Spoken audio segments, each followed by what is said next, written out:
नोंथांमोन साफ्रोमबो मिडिया पार्सननिसिम फुंनि गाहाम हामलायनायखौ जासिबाय आरो गोदान बोसोरनि आंनि अननाय आरो खुलुमनायखौ जासिग्रोबाय। नोंथांमोना जे देग्लाय रुफाथि मायथाइ रंजालि फोरबो बेयाव फालिदों गाजा गोमजायै आसलथे सानबेसे आरो मा हाबाफारि लानानै फालिनो नागिरदों बे हाबाफारिखौ? थ' जोङो निलिबारि सान क्लाबा बे बैसागु फोरबोखौ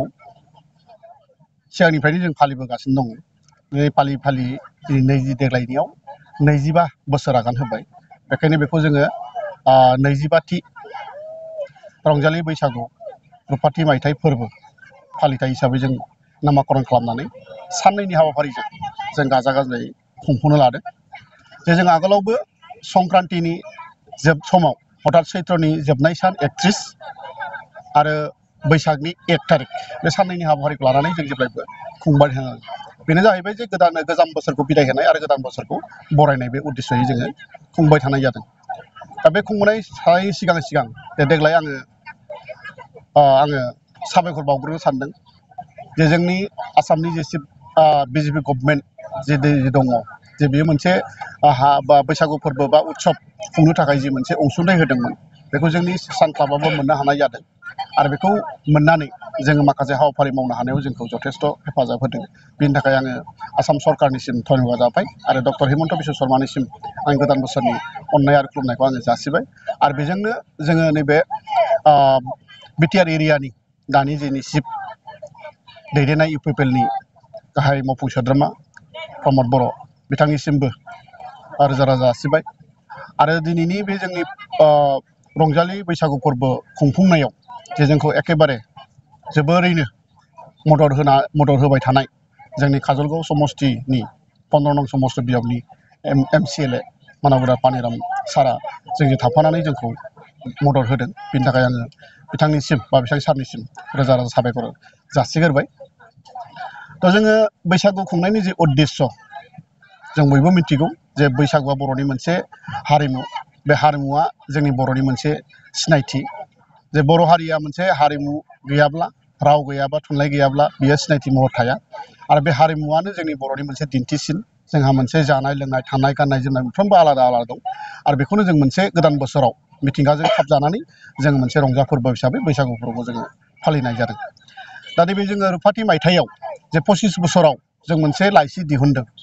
बे लाइसियानो जाहैबाय जे जोङो 25 बोसोरनि गेजेराव जे जोंहा बै थासारिया समा मामोन आरो देग्लायनि थासारियाव बेसेबां जों जौगाखो बेसेबां हायखो बिनि हिसाब खिथाब जोङो मोनसे लानाय जादों। जेरै गामिया गोदोनि समाव बोरैहाय सोलिदोंमोन बिनि आसार खान्थि बेबस्थाफ्रा बोरैमोन,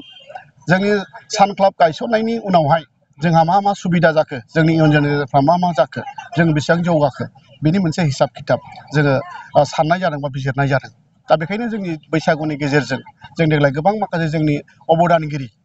मावसोम हान्जाफोर बेखौ जोङो फिसा मान पत्र एबा मान बिलाइ बेजों जों होनो सानदों। आरो बेनि गेजेरजोंनो जोंनि बे हारिमुनि गेजेराव बर' हारि हिसाबै जे बबेयाव थानानै जोंनि सुबुंफ्रा बर' हारिमुखौ सिबिबोदों बिथांमोनखौबो जों हांख्रायनाय जादों आरो बिथांमोनबो जोङो फिसा जों मान पत्र होनो जों आखायाव लादों। जेरै हमना लादो जोंनि बे बर'निनो देंखोगिरि जे सुलेखा बसुमतारी, जायखौ जोङो लाफा सायख' होननानै जों नाम मोनहोबाय, जे बियो मोनसे बर' हारिनि थाखाय मोजां सासे देंखोगिरि महरै मुलुगनां गावखौ सिनायथि होबाय आरो जोंनि बर' हारिया बेजों सिनायथि मोनबाय।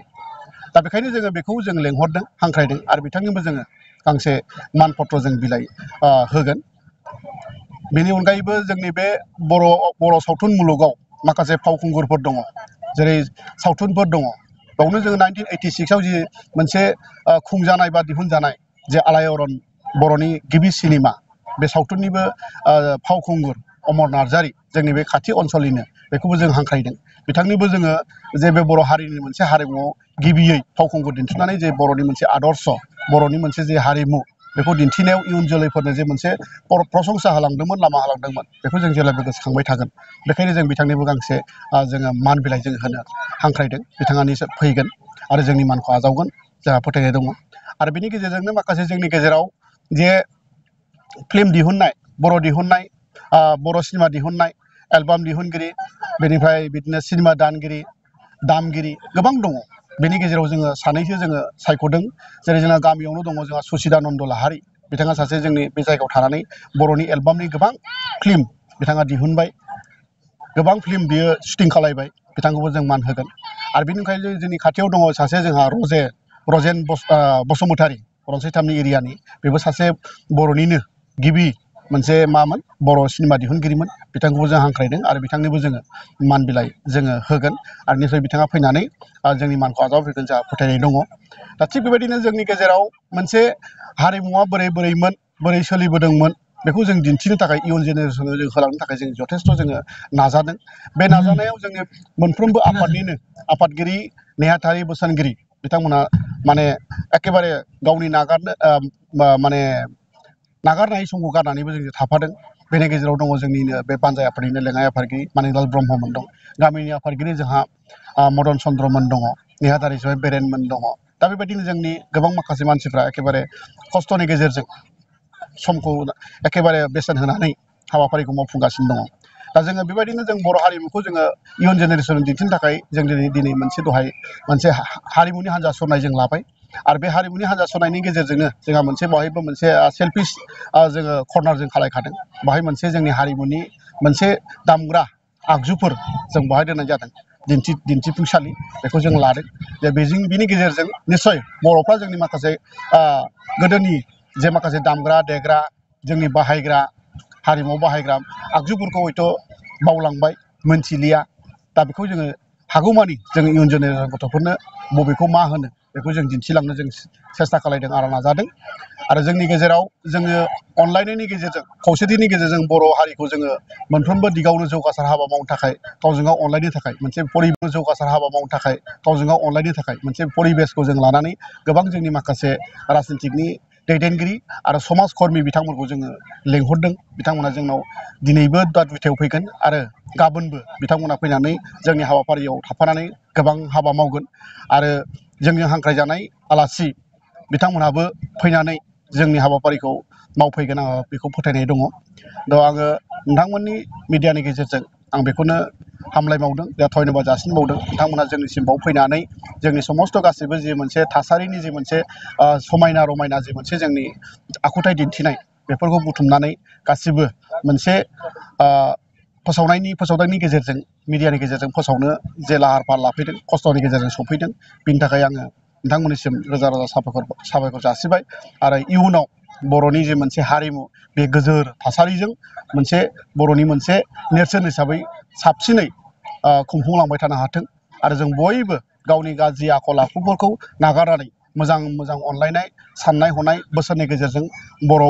समाजाव थानानै जोङो गावनि मावनांगौ हाबाफोरखौ मावफुंलांनो हाथों बेखौनो आसा खालामनानै आंनि बे बिबुंथिखौ बावनो फोजोबनाय जाबाय गोजोन्थों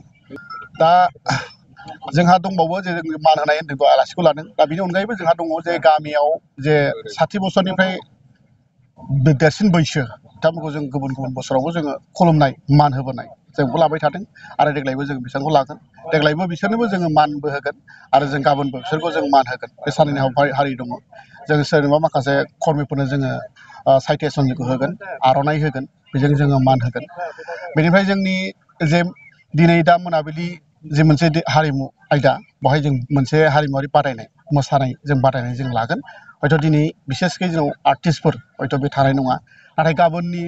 जे मोनसे हारिमु दिन्थिफुं बेवहाय जोंनाव आर्टिस्ट महरै मोनाबिलियाव बाहागो लाफैगोन जे प्रथमावनो बेखेवफैगोन जोङो दहायनो होनखादों जे सुलेखा बसुमतारी बे हारिमुखौ बेखेवफैगोन बेनिफ्राय जों लिंहरजादों बिराज बसुमतारी बिथाङा मानिमोन मुसाहारि माबानि मसलपुरनि बिथाङा फैगोन आरो बेनिफ्राय दंबावो जोंनि बै खाथिनिनो रनसायथामनिनो जोंहा फुंबिलि बसुमतारी बिथाङाबो जाखांफुनाय सासे गायिका बेबो फैगोन आरो बेजोंनो जोंजों आंख्रायजाबावदों सासे जोंहा जे बरगयारी जायखौ जों होननानै मिथिगौ माने फेथ्ला फावखुंगुर देंखोगिरि फैला बरगयारी बिथाङाबो जोंजों दान्दिसे सम नुजाफैगोन आरो बिदिनो क'क्राझारनि मोनसे मोसाखावरि हान्जा बिथांमोनखौ जों हांख्रायनाय जादों बिथांमोनाबो नुजाफैगोन आरो बेबायदिनो जोंनि खाथि ओनसोलनिनो जायगानिनो जे मोनसे मोसानो गोरों दिन्थिफुंसालि दिन्थिनो गोरों मोसानो गोरों खननो गोरों बिथांमोनखौबो जोङो हास्थायनाय जादों बिथांमोनाबो नुजाफैगोन आरो दा जोंनि बेलासियाव 2टायाव मोनसे जोङो मा लादों जे बैसागु बादायनाय लांदां बैसागु मोसानाय हाबाफारि दङ बेबो जोंनि बे ओनसोलनि जेसेबां मोसाखावरि दङ बिसोरखौ जोङो हांख्रायखाबाय आरो बिथांमोना फैनानै बेवहाय बाहागो लाफैगोन आरो बावनो दंबावो जोङो गाबोन जोंनाव मोनसे देमसि खनगिरि सासे दंबावो जा बै थिलाफारानि सुग्लाय ब्रह्म जायखौ जों सहदेब होननानै बुङो बिथाङा देमसि गान खनो बेखौबो जोङो हांख्रायदों बिथाङा गाबोन बेलासिनि 1टासोआव फैनानै जोंजों बाहागो लाफैनानै देमसि मेथाइ खननानै जोंखौ बयखौबो रंजाहोगोन आरो गाबोननि दिना बेबायदिनो रंजा बाजा थांगोन आं बेहा मिजिं दङ जे जोबनायाव बयखौबो जोङो जे बिबानाव दङ बे बिबानाव थानानै गाव गावनि हाबाफारिखौ मोजाङै मावफुंनानै बे साननैनि हाबाफारिखौ बारहोहरगोन आं बेखौ मिजिंथिनानैनो साफ्रोमबो जोंनि बे बानजाय आफादनि दैदेनगिरि बिथांमोननिसिमबो आंनि खुलुमनाय आरो अननायखौ जासिनानै आङो बिबुंथिखौ बावनो फोजोबनाय जाबाय। गोजोन्थों।